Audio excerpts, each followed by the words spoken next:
Talk, and today I'm interviewing Councillor Kristyn Wong Tam. Welcome, Kristyn. Thank you. Thank you for having me.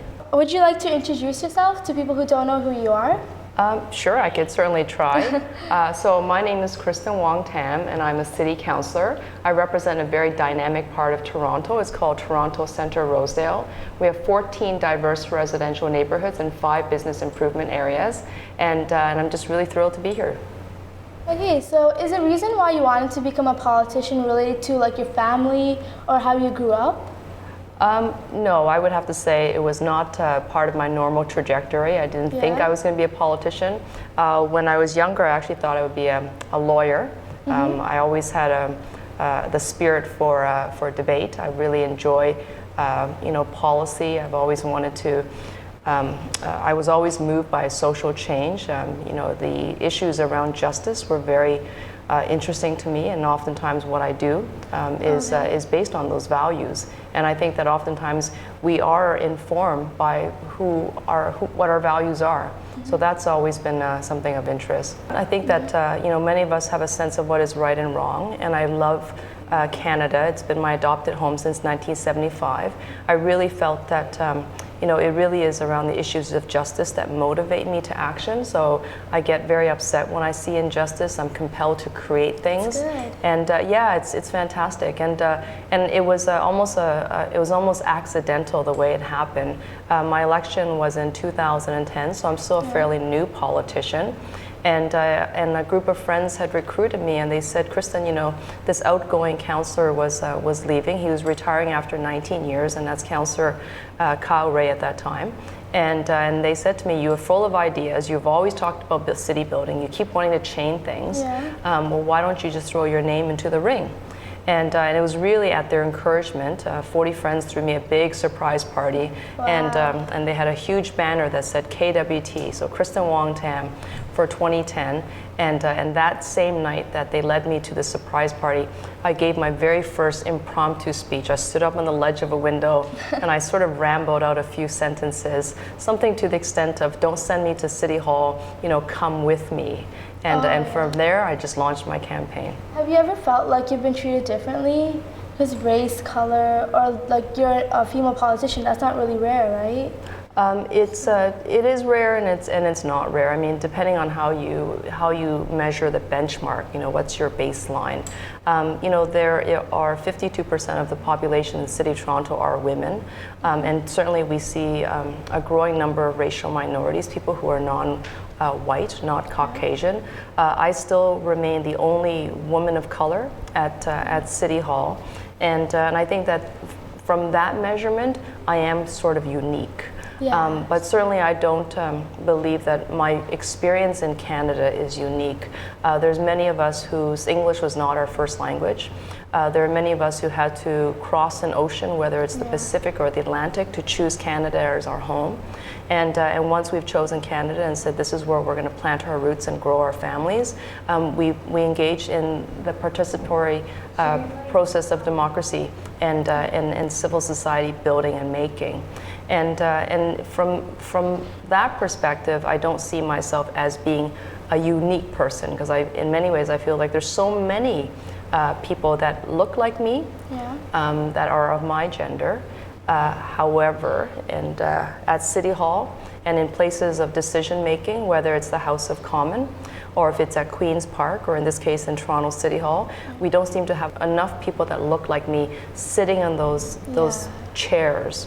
Those chairs where decisions are made, where policies are set, where laws are created.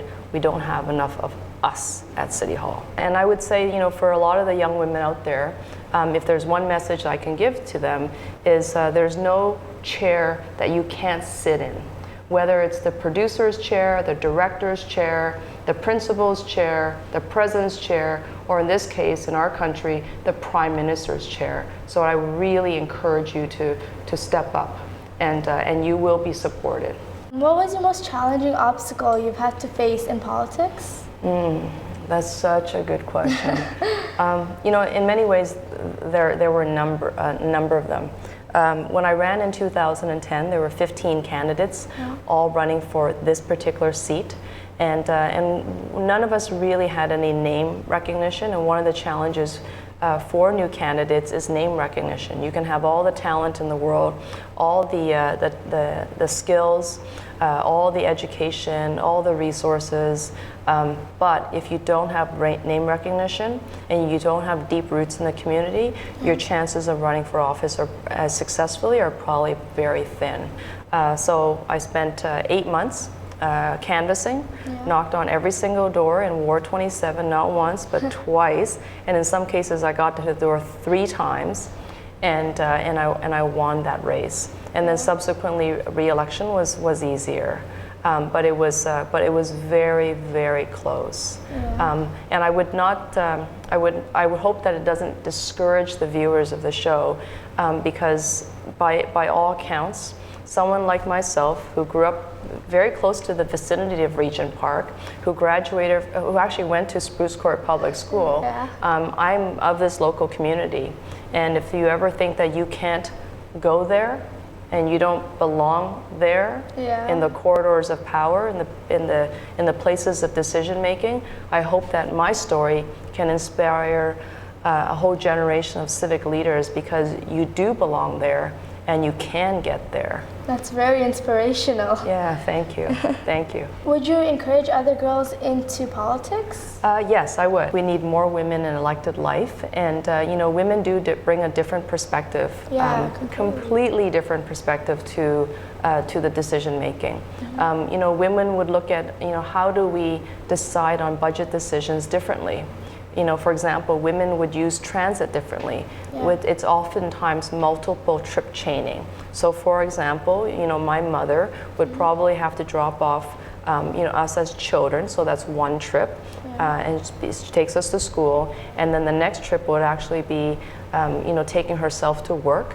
After she gets off work, she'll probably have to go buy groceries or pick up the kids, drop them off at wherever she needs to drop them off before she gets home to cook.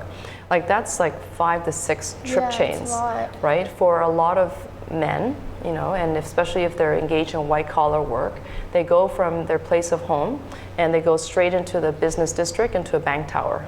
So they would be needing public transit to service them differently than women.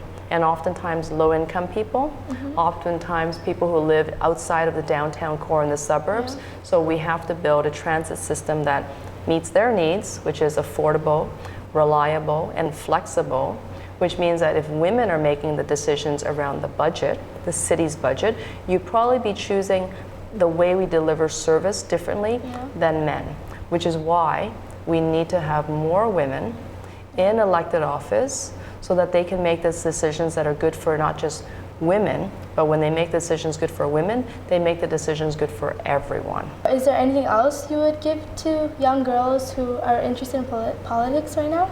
I would say try everything. I think it's really important to, in many ways, I feel first of all, there's no places that you can't go. But I would say try everything. Put your hand up if you need to answer the question. Never wait. I think it's also very important that you push the doors open. Oftentimes we talk about sort of getting a seat at the table. I assure you that no one's going to pull out the chair for you. You're going to have to sort of get yourself to that table and then pull up the chair yourself. And if there's no chair for you, then you go get the chair from the other room and bring it in. Have a lot of fun. Make sure you have a network of friends and a family that will connect and support you through your endeavors and your aspirations. But also don't give up. You're never going to, very few of us succeed the very first time, and it's perfectly okay to fall down. And if you fall down, what's important is that you get back up. And if you don't get back up, then you stay down for a very long time. And what happens is people sort of step over you and walk by, and eventually you'll get forgotten. So if you fall, get back up. If your friends fall, get them back up. And I've often said, don't judge me by my success. Please judge me by the success of everyone around me, because if everyone is successful, then I will feel successful. If I am successful but no one else is successful, then something is not right. And I don't feel good when we're not all successful. Wow, it's really supportive. Thank you. Thank you so much for being here. It was a pleasure to have you. Yeah, you too. My pleasure. Thank you. Thank you.